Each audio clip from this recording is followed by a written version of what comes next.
باللہ من الشیطان الرجیم بسم اللہ الرحمن الرحیم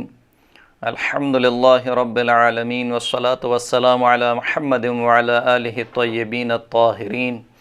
واللعنۃ الدائمۃ علی اعدائہم اجمعین اما بعد فقد قال اللہ سبحانہ وتعالی فی کتابہ المجید والفرقان الحمید بسم اللہ الرحمن الرحیم شہر رمضان الذی انزل فیہ القرآن ھدی للناس وبینات من الہدی والفرقان۔ محترم سامعین کرام، ماہ مبارک رمضان کی 14ویں تاریخ ہے اور 14ویں پارے کا خلاصہ لے کر آپ کی خدمت میں حاضر ہوئے ہیں۔ قرآن مجید کے 14ویں پارے میں سورہ مبارکہ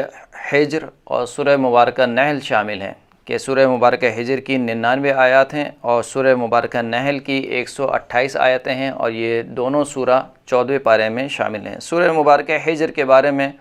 سرکار ختمی مرتبت حضرت محمد مصطفیٰ صلی اللہ علیہ وآلہ وسلم ارشاد فرماتے ہیں، اس روایت کو تفسیر برہان میں نقل کیا گیا، فرماتے ہیں کہ من قرأ هذه السورة اعطی من الحسنات بعدد المہاجرین والانصار ومن كتبها بزعفران وسقاها امرأة قليلة اللبن كثر لبنها ومن كتبها وجعلها في عضده وهو يبيع ويشتري كثر بيعه وشراؤه ويحب الناس معاملته وكثر رزقه بإذن الله ما دامت عليه۔ فرماتے ہیں کہ جو شخص بھی سورہ مبارکہ حجر کی تلاوت کرتا ہے، خداوند کریم اس کو مہاجرین اور انصار کی نیکیوں کے برابر نیکی عطا کرتا ہے، اور جو شخص سورہ مبارکہ حجر کو زعفران سے لکھے اور پھر اس کے بعد اس کو پانی میں گھول کر اس کا پانی کسی ایسی عورت کو پلایا جائے کہ جس کا دودھ کم آتا ہو، تو خداوند کریم کی برکت سے اس کا دودھ زیادہ ہو جائے گا۔ اور جو شخص اس سورہ مبارکہ حجر کو لکھے اور لکھنے کے بعد اپنے بازو پر اس کا تعویذ باندھ لے اور پھر اس کے بعد خرید و فروخت کے لیے نکلے، تو اس کی خرید و فروخت میں خداوند کریم برکت دے گا اور لوگ اس کے ساتھ معاملہ کرنے کو پسند کریں گے، اس کے رزق میں اللہ کے اذن سے اضافہ ہوگا جب تک وہ لکھی ہوئی سورہ اس کے پاس موجود ہوگی۔ سورہ مبارکہ حجر کی ابتدائی آیت میں خداوند کریم نے کافروں کا ذکر کیا کہ یہ جب عذاب خدا کو اپنی آنکھوں سے دیکھیں گے تو اس وقت حسرت کریں گے کہ کاش ہم بھی مسلمان ہوتے۔ پھر رسول اللہ صلی اللہ علیہ وآلہ وسلم کو حکم دیا کہ ان کافروں کو ان کے حال پر چھوڑ دیں اور یہ اسی دنیا میں سرمست گھومتے رہیں، اور پھر فرمایا کہ ہم نے ہر امت کی ہلاکت کا ایک وقت معین کیا ہوا ہے، کوئی بھی امت اس وقت کو نہ جلدی لا سکتی ہے اور نہ اس وقت میں دیر کر سکتی ہے۔ اور پھر اس کے بعد خداوند کریم نے بیان کیا یہ کافر ہمارے رسول پر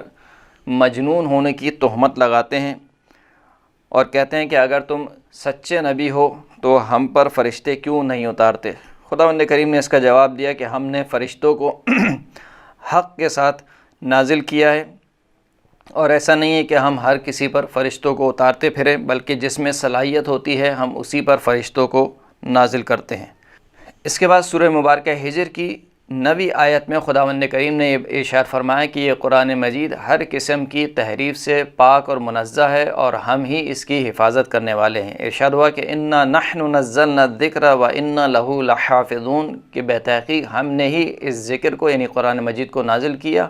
اور بتحقیق ہم ہی اس کی حفاظت کرنے والے ہیں۔ تو قرآن مجید مکتب تشیع کا یہ عقیدہ ہے کہ قرآن مجید ہر قسم کی تحریف سے، کمی اور زیادتی سے منزہ اور مبرہ ہے، اور اگر کوئی روایات اس قسم کی پائی جائیں کہ جس میں تحریف کی طرف اشارہ کیا گیا ہو تو اولاً اس سے مراد تحریف معنوی ہے نہ کہ تحریف لفظی، اور پھر بھی اگر کوئی ایسی روایت ملے کہ جس میں تحریف لفظی کا ذکر کیا گیا ہو تو وہ روایت اگر پائی بھی جاتی ہوں تو وہ روایت ضعیف ہیں۔ اس کے بعد خداوند کریم نے کفار کی ہٹ دھرمی کا ذکر کیا کہ جب بھی ان کے پاس ہمارا کوئی نبی آتا ہے تو یہ اس کا مذاق اڑاتے ہیں، اور اگر ہم ان کے اوپر آسمان کے دروازے کھول دیں یہ تب بھی ایمان نہیں لے کر آئیں گے۔ خداوند کریم ارشاد فرماتا ہے کہ وَلَوْ فَتَحْنَا عَلَيْهِمْ بَابًا مِّنَ السَّمَاءِ فَظَلُّوا فِيهِ يَعْرُجُونَ لَقَالُوا إِنَّمَا سُكِّرَتْ أَبْصَارُنَا بَلْ نَحْنُ قَوْمٌ مَسْحُورُونَ، کہ اگر ہم آسمان کا دروازہ ان کے اوپر کھول دیں اور یہ آسمان پر چڑھنے لگیں، پھر بھی یہ کہیں گے کہ شاید ہمیں جو ہے وہ ہم پر غشی طاری ہو گئی ہے، ہم پر نشہ طاری ہو گیا ہے، ہماری آنکھیں بند ہو گئی ہیں، یا پھر یہ کہیں گے کہ ہم پر جادو کر دیا گیا ہے، یعنی اتنی واضح نشانی کو دیکھ کر بھی یہ ایمان لانے والے نہیں ہیں۔ پھر اس کے بعد خداوند کریم نے تقریباً آیت نمبر 25 تک آسمان اور زمین میں اپنی نشانیوں کا تذکرہ کیا۔ فرمایا کہ ہم ہی نے آسمان میں ستاروں کو قرار دیا، ہم ہی نے زمین کا فرش بچھایا اور زمین کو تمہارے لیے ذریعہ معاش قرار دیا، آسمان اور زمین کے خزانے ہمارے ہی پاس ہیں، ہم ہی زندہ کرتے ہیں اور ہم ہی مارتے ہیں۔ گویا ایک طریقے سے توحید کی نشانیوں کو بیان کیا گیا۔ پھر اس کے بعد خداوند کریم نے جنوں اور انسانوں کی خلقت کو بیان کیا کہ ہم نے انسان کو ایک کھنکھناتی ہوئی مٹی سے پیدا کیا کہ جو کہ بدبودار بھی تھی اور کالی بھی تھی، اور جنوں کی خلقت آگ سے ہوئی۔ پھر اس کے بعد خداوند کریم نے جناب آدم کی خلقت کا تذکرہ کیا کہ ہم نے جناب آدم علیہ السلام کو اسی کھنکھناتی ہوئی مٹی سے خلق کیا، اور پھر فرشتوں کو حکم دیا کہ آدم کو سجدہ کریں۔ سب نے سجدہ کیا سوائے ابلیس کے۔ ابلیس نے انکار کیا، نہ صرف یہ کہ انکار کیا بلکہ خدا کے حکم کے آگے ہٹ دھرمی کی اور ایک عقیدہ جبر کو ایجاد کیا۔ جب خداوند کریم نے اس کو راندہ دربار کیا تو اس نے کہا کہ مجھے مہلت دی جائے۔ خداوند کریم نے کہا کہ تجھے مہلت ہے، مہلت دے دی گئی۔ اور یہ مہلت شیطان نے کیوں چاہی؟ خود شیطان کا قول خداوند کریم نے قرآن مجید میں ذکر کیا، قال رب بما اغویتنی لازینن لهم فی الارض ولاغوینہم اجمعین۔ شیطان نے کہا کہ پروردگار کیونکہ تو نے مجھے بہکایا ہے، لہٰذا میں ابن آدم کے سامنے جو ہے وہ اس زمین کو اچھا بنا کر پیش کروں گا اور ان سب کے سب کو میں بہکاؤں گا۔ تو یہاں سے عقیدہ جبر جو شیطان نے دیا کہ اگر مجھ سے کوئی غلطی ہوئی ہے تو میں اس کا ذمہ دار نہیں ہوں، بلکہ جو کچھ کراتا ہے خداوند کریم کراتا ہے، اور خداوند کریم نے نعوذ باللہ مجھے بہکایا تو میں نے جناب آدم کو سجدہ نہیں کیا۔ یہ جو شیطان کا عقیدہ تھا نہ جانے کس دروازے سے مسلمانوں کے درمیان داخل ہو گیا، اور مسلمانوں کی ایک تعداد نے اس عقیدہ جبر کو اپنایا، اور وہ بھی یہ کہتے ہیں کہ جو کچھ کرواتا ہے خداوند کریم کرواتا ہے۔ اگر انسان کوئی اچھا کام کرتا ہے تو اللہ کرواتا ہے، کوئی برا کام کرتا ہے نعوذ باللہ تو وہ بھی اللہ کرواتا ہے۔ اگرچہ کہ اس معنی میں کہ انسان جو کام بھی کرتا ہے وہ اللہ کی دی ہوئی قدرت اور طاقت سے کرتا ہے، اس میں کوئی شک نہیں ہے، لیکن اس کا یہ مطلب نہیں ہے کہ انسان مجبور ہے، بلکہ خداوند کریم نے انسان کو طاقت کے ساتھ ساتھ اختیار بھی دیا ہے۔ یعنی اگر خداوند کریم نے مجھے قدرت دی ہے کہ میں کسی کو چھری سے مار سکوں،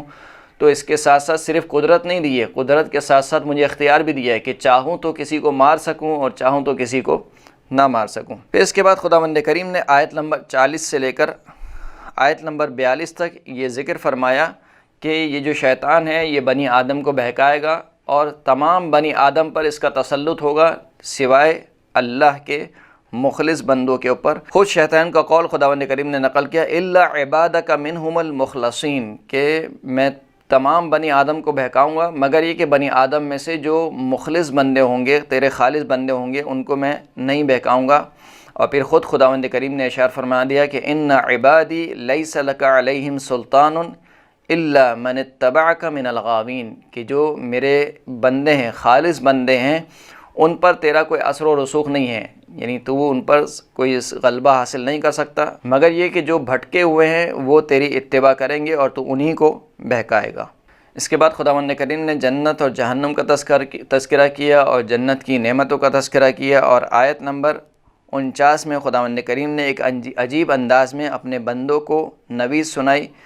کہ جب شیطان نے یہ کہا کہ خداوند کریم مجھے قیامت تک کے لیے مہلت دے دے اور میں قیامت تک کے لیے بنی آدم کو بہکاؤں گا، تو اب بدلے میں یعنی ایک طرف سے خداوند کریم انسانوں سے چاہتا ہے کہ وہ شیطان کے بہکاوے میں نہ آئے، اور دوسری جانب سے وہ شیطان کو مہلت بھی دے رہا ہے۔ تو کیا بنی نوع آدم کے لیے کوئی ایسی چیز ہے کہ جو شیطان کے بہکانے کے باوجود بنی نوع آدم اس کے بہکاوے سے بچ سکیں یا اس کے عذاب سے، خداوند کریم کے عذاب سے بچ سکیں؟ تو خداوند کریم نے سورہ مبارکہ 49 میں ارشاد فرمائے کہ نبئ عبادی انی انا الغفور الرحیم، کہ اے پیغمبر میرے بندوں کو خبر دے دو کہ بے شک میں ہی سب سے زیادہ بخشنے والا ہوں اور میں ہی سب سے زیادہ رحم کرنے والا ہوں۔ یعنی تم فکر نہ کرو، اگر شیطان نے تمہیں بہکا بھی دیا ہے تو فوراً سے رجوع کرو اللہ کی طرف، اللہ بخشنے والا بھی ہے، اللہ رحم کرنے والا بھی ہے۔ یعنی اگر شیطان کے لیے قیامت تک بہکانے کا دروازہ کھول کے رکھا ہے تو انسان کے لیے بھی اس کی زندگی کے آخری لمحات تک خداوند کریم نے توبہ کا دروازہ کھلا رکھا ہے اور توبہ کا دروازہ بند نہیں کیا۔ لیکن اس کی اگلی ہی آیت میں خداوند کریم نے یہ بھی بیان فرما دیا کہ وَأَنَّ عَذَابِي هُوَ الْعَذَابُ الْعَلِيمُ، کہ جو میرا جو عذاب ہے وہ عذاب بھی دردناک ہے۔ یعنی کوئی شخص اس دھوکے میں نہ آئے کہ خدا تو غفور و رحیم ہے، وہ بخشنے والا ہے، وہ مجھے بخش دے گا، میں بس جتنے گناہ چاہے کروں۔ نہیں، ایک طرف سے خدا نے امید بھی دلائی، دوسری جانب سے بندے کو خوفزدہ بھی کیا کہ دیکھو جو میرا عذاب ہے وہ میرا عذاب بہت دردناک ہے۔ تو اس امید پر کہ انشاءاللہ میرے گناہ بخش جائیں گے، انشاءاللہ خداوند کریم رحم کرنے والا ہے اور بخشنے والا ہے، اور انسان گناہ پہ گناہ کرتا جائے یہاں تک کہ اس کا نام اعمال گناہوں سے بھر جائے، اس چیز سے بھی انسان کو ڈرنا چاہیے۔ اس کے بعد کی آیت میں خداوند کریم نے حضرت ابراہیم کا تذکرہ کیا کہ جب خداوند کریم نے اپنے فرشتوں کو انسانی شکل میں جناب ابراہیم کے پاس بھیجا اور جناب ابراہیم ان کو دیکھ کر ڈر گئے اور کہا کہ ہم سے ڈرو نہیں، اور پھر جناب ابراہیم کو بشارت دی ایک لڑکے کی، تو جناب ابراہیم نے حیرت سے کہا کہ میں جو وہ بوڑھا ہو چکا ہوں، اب بڑھاپے میں بھلا کس کو اولاد ہوتی ہے؟ تو انہوں نے کہا کہ آپ جو ہے وہ اللہ کی رحمت سے مایوس نہ ہوں۔ تو حضرت ابراہیم نے جواب میں ارشاد فرمایا قال ومن یقنط من رحمت ربہ الا الضالون، حضرت ابراہیم نے فرمایا کہ کون ہے بھلا جو اللہ کی رحمت سے مایوس ہوتا ہے سوائے ان افراد کے کہ جو گمراہ ہیں اور بھٹکے ہوئے ہیں۔ پھر اس کے بعد خداوند کریم نے پورا تذکرہ ذکر کیا۔ حضرت ابراہیم نے ان سے پوچھا کہ آپ کیوں آئے؟ تو انہوں نے جواب دیا کہ ہم جو ہے وہ قوم لوط کی طرف بھیجے گئے ہیں اور ان کے اوپر عذاب نازل کریں گے سوائے حضرت لوط اور ان کے اہل و عیال میں سے، سوائے ان کی بیوی کے کہ ان کی بیوی جو ہے وہ بھٹکوں میں سے ہیں، لہٰذا وہ بھی عذاب الہی کا شکار ہوں گی۔ پھر یہ فرشتے یہاں سے گئے حضرت لوط کے پاس، اور پھر وہ پورا قصہ پیش آیا کہ جب ان کی قوم نے ان فرشتوں کو دیکھا تو بھاگتے ہوئے جناب لوط کے گھر آ پہنچے اور کہا کہ ان مہمانوں کو ہمارے حوالے کر دو۔ جناب لوط نے کہا کہ تمہیں شرم نہیں آتی ہے؟ اگر تمہیں مثال کے طور پر اپنی خواہش کو ہی پورا کرنا ہے تو حلال طریقے سے پورا کرو، یہ میری بیٹیاں تمہارے لیے حاضر ہیں۔ کہا کہ بیٹیوں میں جو ہے وہ بیٹیوں کا ہم سے کوئی سروکار نہیں ہے، ان مہمانوں کو ہمارے حوالے کر دیں۔ بہرحال ان فرشتوں نے کہا کہ آج کی رات آپ اپنے گھر والوں کو لے کر نکل جائیے، کل جو ہے وہ ان کے اوپر عذاب آنے والا ہے، اور پھر اگلے دن کی صبح ہی صبح ایک چیخ کے ذریعے سے ان کے اوپر عذاب نازل کیا گیا اور پتھروں کی بارش کے ذریعے سے ان کے اوپر عذاب نازل کیا گیا۔ پھر اس کے بعد خداوند کریم نے قوم شعیب کا تذکرہ کیا کہ جو جنگل میں رہنے والے تھے، اسی وجہ سے ان کو اصحاب الایکہ کہا گیا۔ ایکہ جنگل کو بولتے ہیں، تو وہ جنگل میں رہنے والے تھے، لہٰذا ان کا بھی ذکر کیا کہ انہوں نے بھی خداوند کریم کی نافرمانی کی اور ان پر بھی اللہ کا عذاب آیا۔ پھر اس کے بعد قوم سمود کا تذکرہ ہوا اور ان کو اصحاب حجر سے تعبیر کیا گیا، اس لیے کہ وہ پہاڑوں میں اپنے گھروں کو بنایا کرتے تھے، اور قرآن مجید میں بھی اس کا ذکر ہوا کہ انہوں نے پہاڑوں میں اپنے مضبوط گھر بنائے تھے اور انتہائی طاقتور قوم تھی، لیکن انہوں نے بھی جب خداوند کریم کی نافرمانی کی تو اللہ نے ان کو عذاب میں گھیر لیا اور وہ سب کے سب اپنے گھروں میں اوندے پڑے ہوئے مر گئے۔ پھر اس کے بعد خداوند کریم نے فرمایا کہ ہم نے آسمان اور زمین کو بیہودہ خلق نہیں کیا اور بغیر کسی مقصد کے خلق نہیں کیا۔ فرمایا کہ وما خلقنا السماوات والارض وما بینہما الا بالحق ان الساعة لآتیة فاصفح الصفح الجمیل۔ فرمایا کہ ہم نے آسمانوں کو اور زمین کو اور جو کچھ آسمانوں اور زمین کے درمیان ہے اس کو ہم نے سوائے حق کے اور کسی چیز کے لیے خلق نہیں کیا، یعنی یہ عین حق خلق ہوئے ہیں، اور جو قیامت ہے وہ ضرور بضرور آ کے رہے گی۔ اور پھر رسول خدا کو حکم دیا کہ آپ ان سے اچھے انداز سے روگردانی کر لیں، اور پھر رسول خدا صلی اللہ علیہ وآلہ وسلم کو حکم دیا گیا کہ دیکھیں یہ جو کافروں کو ہم نے دنیا دی ہوئی ہے اور دنیا کی رنگینی میں کافروں کو مست کیا ہوا ہے، آپ یہ دیکھ کر غمزدہ نہ ہوں کہ مومنین بیچارے فقیر ہیں اور کافر جو ہے وہ ان کے پاس دنیا کا مال و متاع موجود ہے۔ یہ تو اللہ نے جو ہے وہ ایک طریقے سے ڈھیل دی ہوئی ہے کافروں کو، اور وہ خوب مزے کر لیں اس دنیا میں، آخرت میں ان کا کوئی نصیب اور حصہ نہیں ہے۔ اور پھر فرمایا کہ دیکھیے مذاق اڑانے والوں کی پرواہ نہ کریں اور ہمارے حکم پر ثابت قدم رہیں، اور یہ جو کافر ہوئے جا رہے ہیں یا جو ہدایت کی طرف نہیں آ رہے ہیں ان سے اپنا دل تنگ نہ کریں۔ یہاں تک اختتام ہوتا ہے سورہ مبارکہ حجر کا، اور پھر اس کے بعد جو اگلی سورہ ہے وہ سورہ مبارکہ النحل ہے۔ سورہ مبارکہ نحل کے بارے میں ثواب الاعمال میں امام محمد باقر علیہ الصلوۃ والسلام سے روایت نقل ہوئی ہے کہ من قرأ سورۃ النحل فی کل شہر کفی المغرم فی الدنیا و70 نوع من انواع البلایا اہونہ الجنون والجزام والبرص وکان مسکنہ فی جنت عدن وہی وسط الجنان۔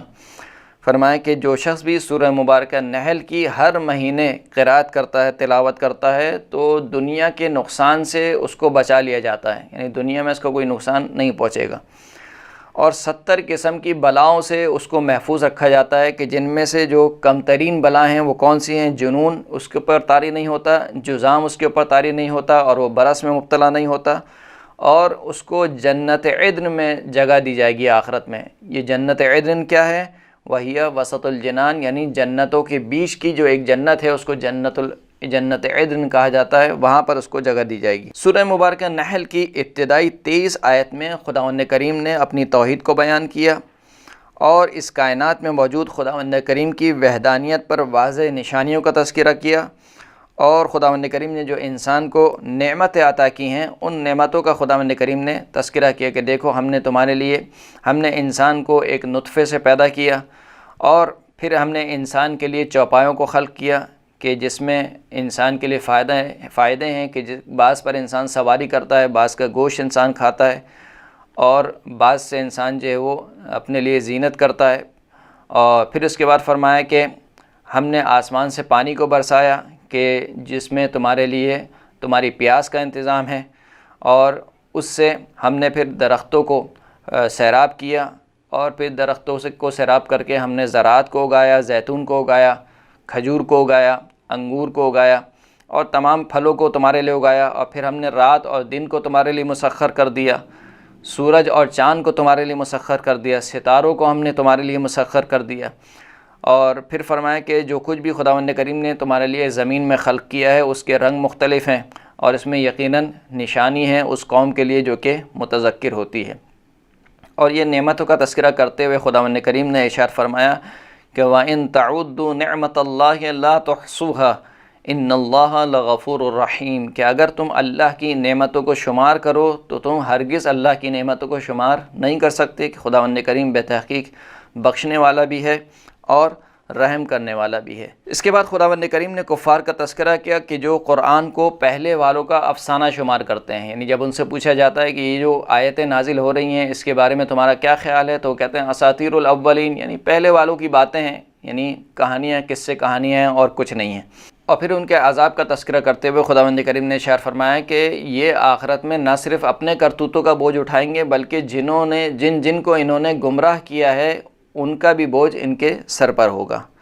اور پھر خداوند کریم نے روز قیامت مشرکین کی حالت زار کا تذکرہ کیا اور دو گروہوں کا مقایسہ کیا۔ ایک وہ گروہ جو کہ ظالم تھا کہ جب ملائکہ ان کی روح کو قبض کرتے ہیں تو ملائکہ ان سے کہتے ہیں کہ جہنم میں داخل ہو جاؤ، اور دوسرا وہ گروہ جو کہ صاحبان ایمان تھا، اور ملائکہ جب ان کی روح کو قبض کرتے ہیں تو کہتے ہیں کہ تم پر سلامتی ہو، اور کہتے ہیں کہ اپنے اعمال کے عوض جو تم نے اعمال انجام دیے ہیں جنت میں داخل ہو جاؤ۔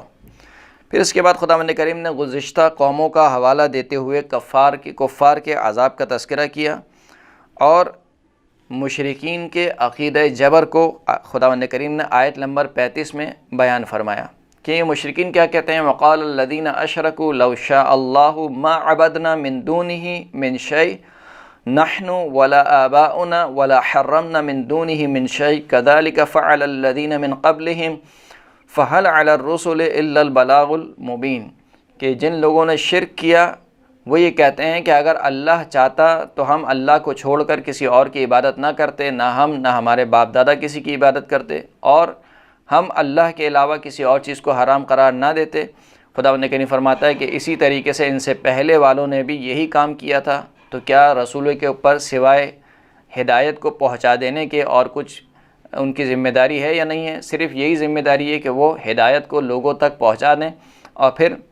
ہدایت پر عمل کرنا اور نہ کرنا یہ انسان کے اپنے اختیار میں ہے۔ یعنی یہ جو مشرکین عقیدہ جبر کو لانا چاہتے ہیں کہ کیونکہ خدا چاہتا ہے کہ ہم مشرک بنیں تو ہم مشرک ہیں، اس کے اوپر خداوند کریم نے کہا کہ ہم نے اپنے رسولوں کو ہدایت کے ساتھ بھیجا ہے، لیکن یہ ہدایت ہم جبری طور پر تمہارے اندر نہیں ڈال سکتے ہیں،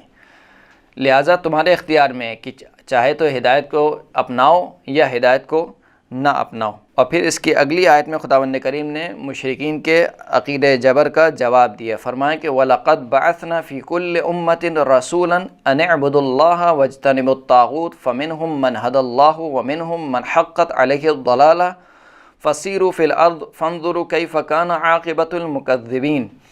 کہ ہم نے بے تحقیق ہر امت میں ایک رسول کو بھیجا۔ کیوں بھیجا؟ ان اعبدوا اللہ، تاکہ وہ اللہ کی عبادت کریں، واجتنبوا الطاغوت، اور بتوں کی پرستش سے یا اللہ کے علاوہ جس کی عبادت کی جاتی ہے ان کی عبادت سے بچیں۔ بس ان میں سے کچھ کو اللہ نے ہدایت دی اور کچھ ایسے تھے کہ جن کے اوپر گمراہی محقق ہو چکی تھی۔ بس زمین میں پھرو اور دیکھو کہ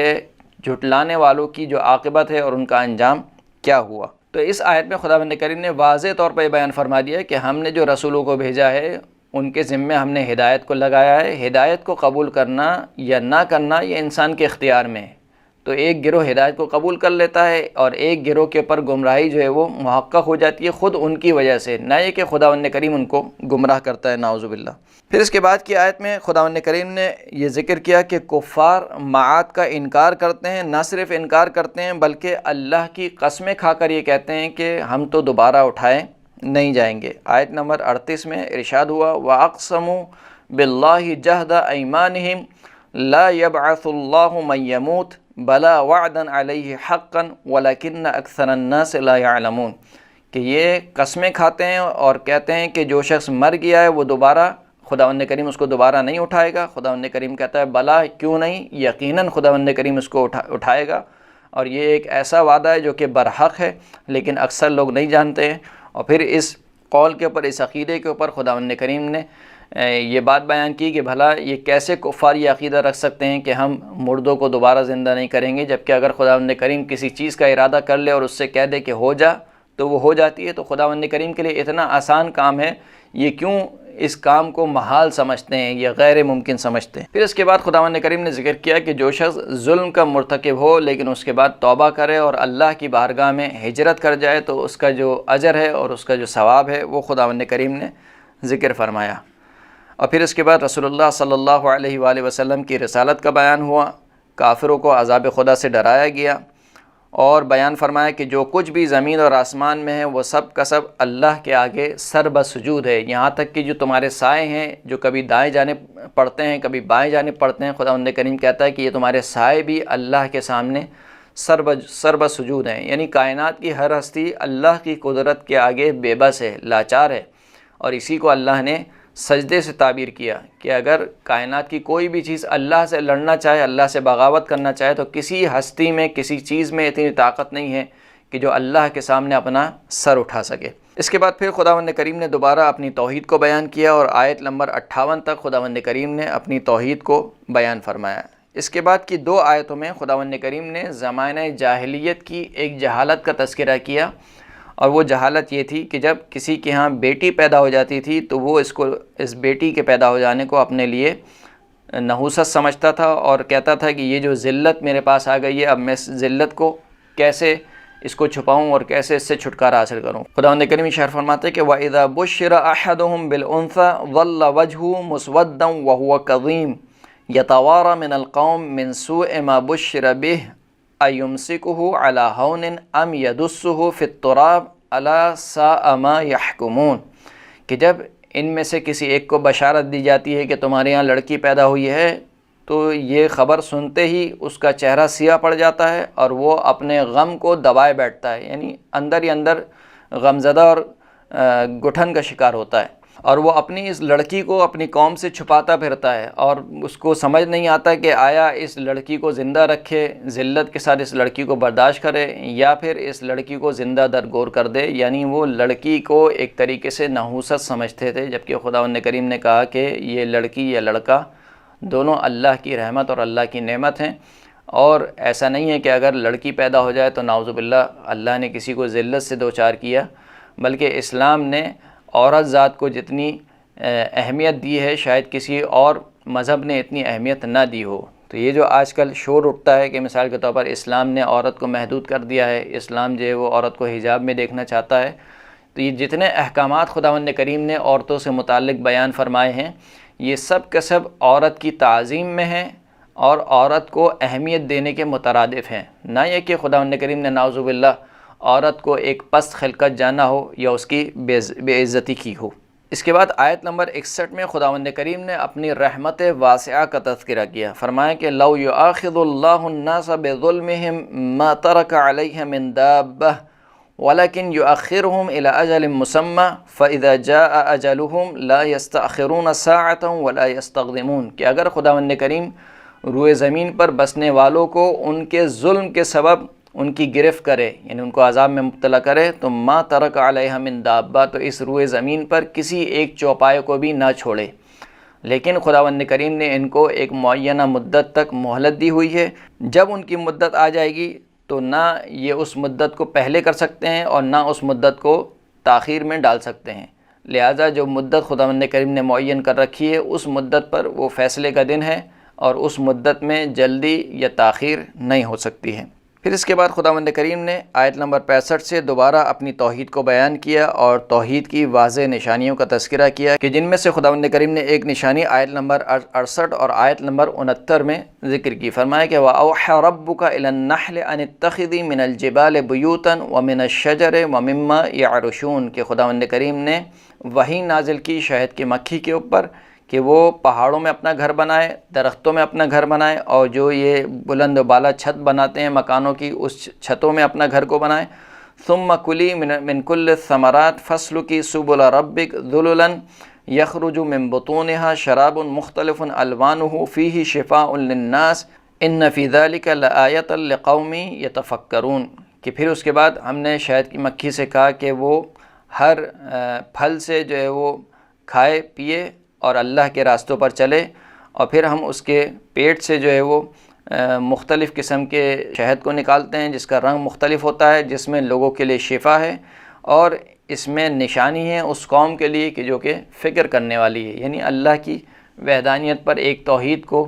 شہد کی مکھی کی خلقت قرار دیا گیا کہ دیکھو اس کی خلقت خداوند کریم نے کس انداز میں کی ہے، اور کس انداز میں یہ چھتا بناتی ہے، کس انداز میں یہ شہد کو جمع کرتی ہے، اور کس انداز میں جو اس کا شہد ہے اس میں خداوند کریم نے کیا کیا فائدے رکھے ہیں۔ تو یہ ایک نشانی ہے خداوند کریم کی توحید کے اوپر۔ پھر اس کے بعد خداوند کریم نے آیت نمبر 70 میں انسان کی زندگی کا خلاصہ پیش کیا، فرمایا کہ وَاللَّهُ خَلَقَكُمْ ثُمَّ يَتَوَفَّاكُمْ وَمِنْكُمْ مَنْ يُرَدُّ إِلَى أَرْذَلِ الْعُمُرِ لِكَيْ لَا يَعْلَمَ بَعْدَ عِلْمٍ شَيْئًا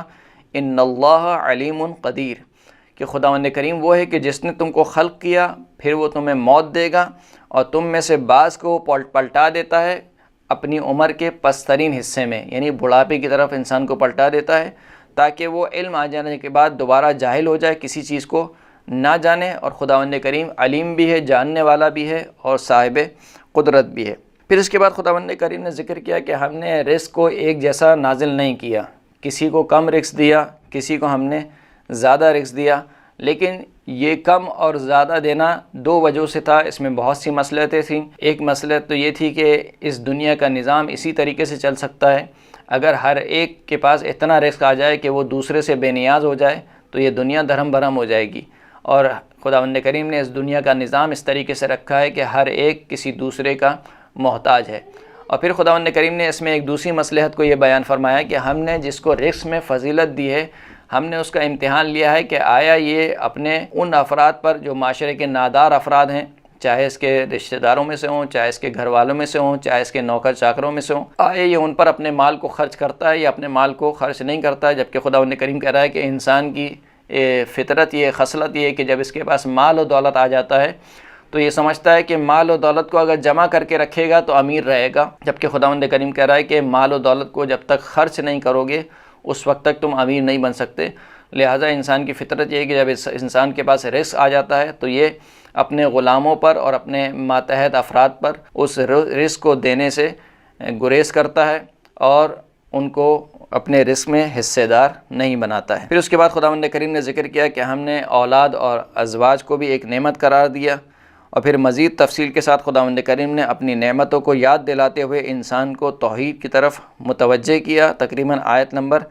82 تک خداوند کریم نے یہی کام کیا۔ پھر اس کے بعد خداوند کریم نے ذکر کیا کہ یہ جو اولاد اور تمہاری بیویاں ہیں یہ بھی خداوند کریم کی طرف سے ایک نعمت ہیں، اور پھر مزید تفصیل کے ساتھ خداوند کریم نے اپنی نعمتوں کو یاد دلاتے ہوئے انسان کو توحید کی طرف متوجہ کیا، اور پھر اس کے بعد خداوند کریم نے مشرکین کا تذکرہ کیا کہ جب ان پر عذاب نازل ہوگا تو انہیں مہلت نہیں دی جائے گی، اور جنہیں یہ اللہ کا شریک قرار دیتے ہیں وہ بھی ان سے اس دن بیزاری اختیار کریں گے۔ اور پھر خداوند کریم نے عالم بشریت کو ایک نصیحت کی کہ اگر انسان اس پر عمل پیرا ہو، پوری عالم بشریت اس پر عمل پیرا ہو تو یہ دنیا کے نظام ایک خوبصورت نظام اور دنیا جنت بن سکتی ہے۔ آیت نمبر 90 میں خداوند کریم نے ارشاد فرمایا کہ ان اللہ یأمر بالعدل والاحسان وایتاء ذی القربى وینہی عن الفحشاء والمنکر والبغی یعظکم لعلکم تذکرون۔ خداوند کریم تمہیں حکم دیتا ہے کہ عدل اور احسان کا حکم دیتا ہے، اور صاحبان قرابت کو عطا کرنے کا حکم دیتا ہے، اور فحش باتوں سے روکتا ہے، برے کاموں سے خداوند کریم تم کو روکتا ہے، اور ظلم اور زیادتی کرنے سے خداوند کریم تم کو روکتا ہے، اور خداوند کریم تمہیں نصیحت کرتا ہے کہ شاید تم نصیحت حاصل کر سکو۔ پھر اس کے بعد خداوند کریم نے ذکر کیا کہ خداوند کریم کے عہد و پیمان کو نہ توڑو، خداوند کریم کے عہد و پیمان کو کم قیمت پر نہ بیچو، اور پھر عمل صالح کی جزا کو بیان ہوئی، اور پھر فرمایا کہ قرآن پڑھتے وقت اللہ سے شیطان کی پناہ مانگو، اور پھر قرآن مجید کی حقانیت کا بیان ہوا، اور پھر خداوند کریم نے اس پارے کے آخر میں تقریباً اور اس سورے کے آخر میں کافروں کی جزا کا تذکرہ کیا، اور ایک قریے کی مثال دیتے ہوئے خداوند کریم نے بیان فرمایا کہ جو بھی نعمتوں کو ٹھکرائے گا اور کفران نعمت کرے گا اللہ اسے بھوک اور خوف میں مبتلا کر دے گا۔ آیت نمبر 112 میں خداوند کریم ارشاد فرماتا ہے کہ وَضَرَبَ اللَّهُ مَثَلًا قَرْيَةً كَانَتْ آمِنَةً مُطْمَئِنَّةً يَأْتِيهَا رِزْقُهَا رَغَدًا من كل مكان فكفرت بأنعم الله فأذاقها الله لباس الجوع والخوف بما كانوا يصنعون۔ کہ خداوند کریم ایک مثال پیش کرتا ہے ایک بستی کی کہ جو پورے امن اور اطمینان کے ساتھ اپنی زندگی گزار رہے تھے، اور ان کے پاس رزق بھی فراوان تھا اور ہر طرف سے ان کے پاس رزق مہیا تھا، لیکن اس قوم نے، اس بستی والوں نے اللہ کی نعمتوں کا کفر کیا، کفران نعمت کیا، تو خداوند کریم نے ان کو بھوک اور خوف کا لباس پہنا دیا۔ تو یہ ایک خداوند کریم کا حتمی فیصلہ ہے کہ جو شخص بھی اللہ کی نعمتوں کو ٹھکراتا ہے یا کفران نعمت کرتا ہے، خداوند کریم اس کو خوف میں بھی مبتلا کر دے گا اور اس کو بھوک میں بھی مبتلا کر دے گا۔ پھر خداوند کریم نے حلال اور حرام غذاؤں کا تذکرہ کیا اور فرمایا کہ اپنی جانب سے حلال و حرام قرار نہ دو، جو اللہ نے حلال و حرام کیے ہیں اسی پر پابند رہو۔ اور پھر حضرت ابراہیم کے اوصاف بیان ہوئے، کئی اوصاف کا تذکرہ ہوا۔ خداوند کریم نے ذکر کیا کہ ابراہیم جو ہے وہ مشرک نہیں تھے، بلکہ ابراہیم اپنی ذات میں خود امت تھے اور خالص دین الہی پر قائم و دائم تھے، اللہ کی نعمتوں کا شکر ادا کرنے والے تھے، اللہ نے ان کو چنا تھا اور ان کو صراط مستقیم کی طرف ہدایت دی تھی، اور اللہ نے ابراہیم کو دنیا میں بھی نیکی عطا کی اور آخرت میں حضرت ابراہیم کو صالح بندوں میں سے قرار دیا۔ اور پھر خداوند کریم نے اچھے انداز میں کہا کہ جب خداوند کریم کی طرف دین کی دعوت دو تو اچھے انداز میں اور اچھے طریقے سے موعظہ حسنہ کے ساتھ خداوند کریم کے دین کی طرف دعوت دو، یہ نہ ہو کہ تم کسی کو دعوت دو وہ بجائے دین میں آنے کے دین سے منحرف ہو جائے۔ وآخر الدعوانا ان الحمد للہ رب العالمین۔